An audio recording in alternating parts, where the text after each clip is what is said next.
નમસ્કાર મિત્રો, દેશ અને દુનિયાના સૌથી મોટા સમાચારમાં આપનું હાર્દિક સ્વાગત છે। તો આજના આ સમાચાર મેળવવા માટે વિડીયોને અંત સુધી જોતા રહો અને આવા જ સમાચાર મેળવવા માટે ગુજરાત ખબર ચેનલને સબસ્ક્રાઇબ કરવાનું ના ભૂલતા। નમસ્કાર મિત્રો, સૌપ્રથમ સમાચારની વાત કરીએ તો એલપીજી સંકટને ટાળવા સરકારે ફરી પ્લાનિંગ કરી છે અને ખરીદીની નીતિમાં ફેરફાર કરવામાં આવ્યા છે। જૂન અને જુલાઈ સુધીમાં રાહત મળી શકશે। વિગતે વાત કરીએ તો પશ્ચિમી એશિયામાં ચાલી રહેલા સંઘર્ષ અને વધતા તણાવ વચ્ચે ભારત સરકારે દેશમાં રસોઈ ગેસ એટલે કે એલપીજી ગેસનો પુરવઠો જાળવી રાખવા માટે પોતાની વ્યૂહરચનામાં મોટો ફેરફાર કર્યો છે। સ્થાનિક અને કોમર્શિયલ ગ્રાહકોની વધતી માંગને પહોંચી વળવા માટે હવે ભારત માત્ર પરંપરાગત સ્ત્રોતો પર નિર્ભર રહેવાને બદલે દુનિયામાં વિવિધ દેશો પાસેથી તત્કાલ ખરીદી દ્વારા ગેસ મંગાવી રહ્યું છે। મિત્રો, મીડિયા રિપોર્ટ્સ મુજબ સરકારી ઓઇલ કંપનીઓને તાજેતરમાં અઠવાડિયામાં અમેરિકા સહિત અનેક દેશો પાસેથી એલપીજીના વધારાના કાર્ગો બુક કર્યા છે, જે જૂન અને જુલાઈ સુધીમાં ભારત પહોંચવાની ધારણા છે। અને આ આક્રમક વ્યૂહ નીતિ પાછળનો મુખ્ય હેતુ બજારમાં ગેસની અછતને અટકાવવાનો અને પુરવઠો સુરક્ષિત કરવાનો છે।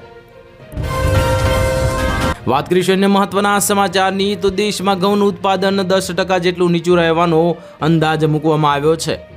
વિગતે વાત કરીએ તો વર્તમાન ચોમાસામાં જ ભારતનું ઘઉં ઉત્પાદન ગયા વર્ષની તુલનાએ 10% સુધી નીચું રહેવાની ધારણા મૂકવામાં આવી રહી છે। લણણીની કામગીરી પહેલાં જ કમોસમી વરસાદ થતાં કરા પડવાને પરિણામે ઘઉંના પાક પર અસર પડી રહી છે અને એમ ટ્રેડરો માની રહ્યા છે। ઉત્પાદનમાં ઘટ છતાં ઘઉંની અછત સર્જાવાની કોઈ શક્યતા નથી, કારણ કે સરકાર પાસેથી પૂરતી માત્રામાં જે ઘઉંનો બફર સ્ટોક છે। નીચા ઉત્પાદનને કારણે સરકાર દ્વારા ટેકાના ભાવે ઘઉંની ખરીદી ટાર્ગેટ કરતાં નીચે રહી શકે છે। મિત્રો, છેલ્લા 4 વર્ષથી સરકાર ટેકાના ભાવે ખરીદી કરીને ટાર્ગેટ ચૂકી જાય છે। દેશમાં ઘઉંની વિપુલ ઉપલબ્ધતાને ધ્યાનમાં રાખી અને સરકારે વર્તમાન સપ્તાહમાં વધુ 25 લાખ ટન ઘઉંની નિકાસ છૂટ આપી છે। વાત કરીશું અન્ય મહત્વના સમાચારની તો પેટ્રોલ ડીઝલની જગ્યાએ હવે ઇથેનોલ આત્મનિર્ભર બનાવવાની દિશામાં મોટું પગલું। વિગતે વાત કરીએ તો અખાતી યુદ્ધના પગલે ભારતમાં ઓઇલના સપ્લાય પર ગંભીર અસર પડી છે। હોર્મુઝની ખાડીમાંથી ભારતનું એકાદ ટેન્કર બહાર નીકળે તો પણ સરકાર હાશકારો અનુભવે છે। સરકારે ટેન્શન એ વાતનું હતું કે પશ્ચિમ બંગાળ અને તમિલનાડુની ચૂંટણી દરમિયાન જો ઓઇલના ભાવો વધશે તો તેના પગલે પેટ્રોલ ડીઝલના ભાવો વધારવા પડે। આ ભાવ વધારાની ભાજપ વિરોધી મતદાનને ઉત્તેજન આપી શકે, પરંતુ ઓઇલનો સપ્લાય સાવ જ ઠપ થવાને બદલે ચાલુ રહ્યો અને સરકારે પેટ્રોલ ડીઝલમાં બહુ મોટો વધારો ન કર્યો। જો કે હવે નજીકના ભવિષ્યમાં અખાતી યુદ્ધમાં સમાધાનના કોઈ સંકેત દેખાતા નથી, એટલે જ વિશ્વના અનેક દેશોમાં પેટ્રોલ ડીઝલ અને ગેસની અછત શરૂ થઈ ગઈ છે। ભારત પેટ્રોલ ડીઝલની અછતની સમસ્યામાંથી છૂટવાનો વિકલ્પ શોધતું હતું ને આપણે નવો રસ્તો શોધી કાઢ્યો છે। નીતિન ગડકરીએ એક મોટો સંકેત આપ્યો છે। મિત્રો, તેમણે કહ્યું છે કે ભારતે 100% ઇથેનોલ બ્લેન્ડિંગ તરફ આગળ વધવું જોઈએ અને આનાથી બજેટ નિયંત્રિત થશે અને દેશની એનર્જી સ્ટોકને અને સેક્ટરને પણ મજબૂતી બનશે। વાત કરીશું અને મહત્વના સમાચારની તો હવે સાવધાન રહેજો, જો તમારી પાસે પણ 2 સિમ કાર્ડ છે તો આ ભૂલ તમને મોંઘી પડશે। આ સમાચારમાં વિગતે વાત કરીએ તો આજના ડિજિટલ યુગમાં મોબાઈલ નંબર માત્ર વાતચીતનું સાધન નથી રહ્યો, પરંતુ તે આપણી નાણાકીય અને સામાજિક ઓળખનો એક અભિન્ન હિસ્સો બની ગયો છે। બેન્કિંગ વ્યવહારોથી લઈને સોશિયલ મીડિયા એકાઉન્ટ્સ અને સરકારી યોજનાઓના લાભ સુધી દરેક જગ્યાએ મોબાઈલ નંબરની જરૂર પડે છે। આવી સ્થિતિમાં જો તમારો સિમ કાર્ડ અચાનક જ બંધ થઈ જાય તો તમારા અનેક મહત્વપૂર્ણ કામો અટકી શકે છે। આજના સમયમાં સ્માર્ટફોન વિના જીવનની કલ્પના કરવી મુશ્કેલ છે। આપણું બેંક એકાઉન્ટ હોય કે યુપીઆઈ પેમેન્ટ હોય કે આધાર કાર્ડ સાથે લિંક થયેલી સેવાઓ, આ બધું જ મોબાઈલ નંબર પર આવતા ઓટીપી પર નિર્ભર છે। જો તમે લાંબા સમય સુધી તમારા સિમ કાર્ડ રિચાર્જ નથી કરાવતા તો ટેલિકોમ કંપનીને તે નંબર બંધ કરી શકે છે અને મોંઘા થતા રિચાર્જ પ્લાન્સ વચ્ચે પણ ઘણા લોકો પોતાના સેકન્ડરી સિમ કાર્ડમાં રિચાર્જ કરાવવાનું ટાળતા હોય છે, જે પાછળથી મોટી મુશ્કેલી સર્જી શકે છે। વાત કરીશું અન્ય મહત્વના સમાચારની તો ગુજરાતમાં આકરી ગરમી વચ્ચે વાતાવરણમાં પલટો આવશે। વિગતે વાત કરીએ તો ભારતીય હવામાન વિભાગના અમદાવાદ કેન્દ્ર દ્વારા જારી કરવામાં આવેલા લેટેસ્ટ માહિતી મુજબ ગુજરાતમાં આગામી 5 દિવસ દરમિયાન હવામાનમાં મોટો ફેરફાર જોવા મળશે। રાજ્યના કેટલાક ભાગોમાં તાપમાનનો પારો 42 ડિગ્રીને પાર કર્યો છે, જેમ કે રાજકોટમાં 42 ડિગ્રી ઉપર પણ તાપમાન વટાવી ચૂક્યું છે। ત્યારે હવે આકરી ગરમીની સાથે ગાજવીજ અને પવન સાથે હળવા વરસાદની આગાહી કરવામાં આવી છે। ગઈકાલે ગુજરાત, પ્રદેશ, સૌરાષ્ટ્ર અને કચ્છમાં હવામાન સૂકું રહ્યું હતું। જો કે સૌરાષ્ટ્ર અને કચ્છના કેટલાક ભાગોમાં મહત્તમ તાપમાન નોંધપાત્ર વધારો જોવા મળ્યો છે। ખાસ કરીને રાજકોટમાં 42.7 ડિગ્રી સેલ્સિયસ તાપમાન નોંધાયું હતું, જે સમગ્ર રાજ્યમાં સૌથી વધુ હતું। અને આ ઉપરાંત અમરેલી, સુરેન્દ્રનગર અને ભુજમાં પણ પારો 40 ડિગ્રીને ઉપર રહ્યો હતો। મિત્રો, હવામાન વિભાગમાં જણાવ્યા અનુસાર વેસ્ટર્ન ડિસ્ટર્બન્સ અને સાયક્લોનિક સર્ક્યુલેશનની અસરને કારણે રાજ્યમાં વરસાદી માહોલ સર્જાઈ શકે છે।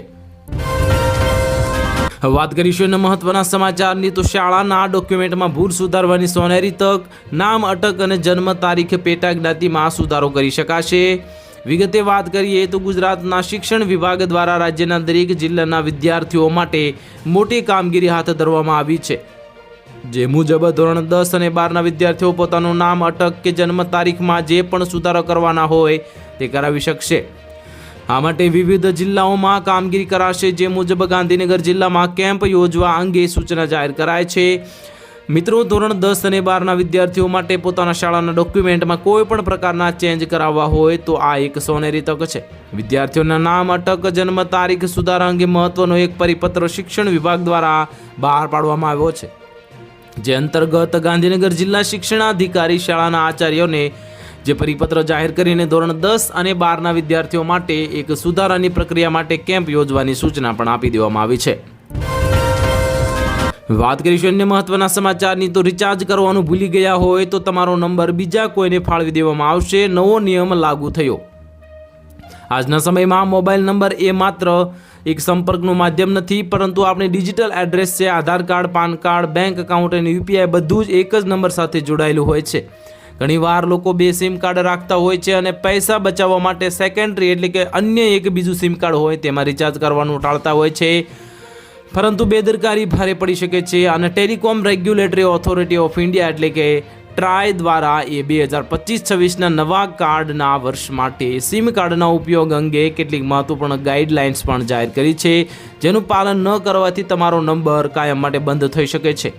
ટ્રાયના 2025ના અપડેટેડ નિયમો અનુસાર કોઈ પણ પ્રીપેડ સિમ કાર્ડ જો સતત 90 દિવસ એટલે કે 3 મહિના સુધી કોઈ પણ પ્રવૃત્તિ, કોઈ કોલ કે મેસેજ કે ડેટા વપરાશ કરતું નથી તો તેના વગર રહે તો તેને નિષ્ક્રિય ગણવામાં આવશે, એટલે કે તે સિમ કાર્ડ બંધ કરીને અન્ય કોઈ પણ વ્યક્તિને તેનો મોબાઈલ નંબર અથવા તો સિમ કાર્ડ નંબર ફાળવી દેવામાં આવશે। વાત કરીશું અન્ય મહત્વના સમાચારની, તો મોબાઈલ રિચાર્જ હવે મોંઘવાનો શોખ થશે। હવે 5Gના જમાનામાં સામાન્ય માણસનું બજેટ ખોરવાયું।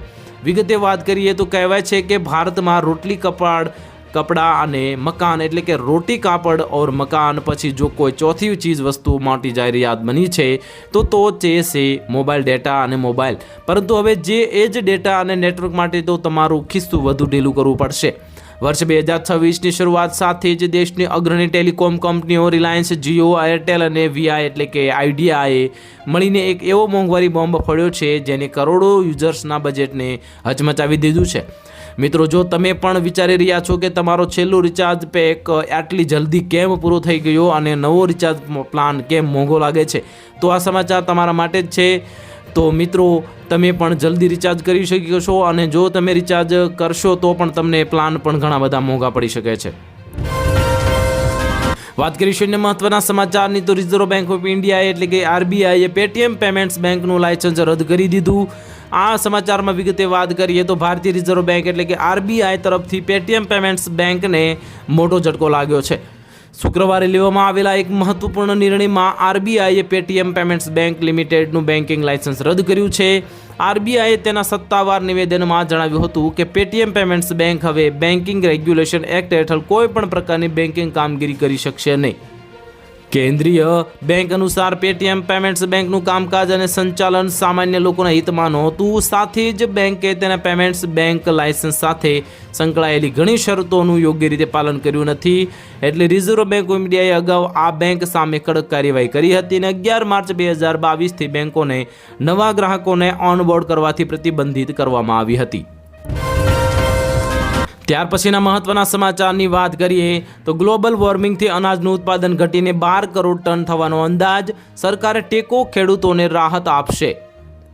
તો આમાં વિગતે વાત કરીએ તો કમોસમી વરસાદ અને કરા પડવાથી ઘઉંના ઉત્પાદનમાં ઘટાડાની ભીતિ, સરકારે ટેકાના ભાવે ખરીદીનો લક્ષ્યાંક 15% વધારીને 34.5 મિલિયન ટન કર્યો છે, જે દેશમાં 2025-26ના પાક વર્ષ માટે ઘઉંના ઉત્પાદનમાં ઘટાડો થવાની સંભાવના છે.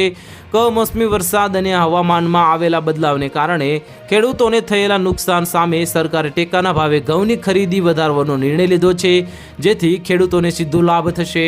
મિત્રો, જેનાથી બજારમાં નીચા ભાવનો સામનો કરી રહેલા ખેડૂતોને મોટી રાહત મળશે.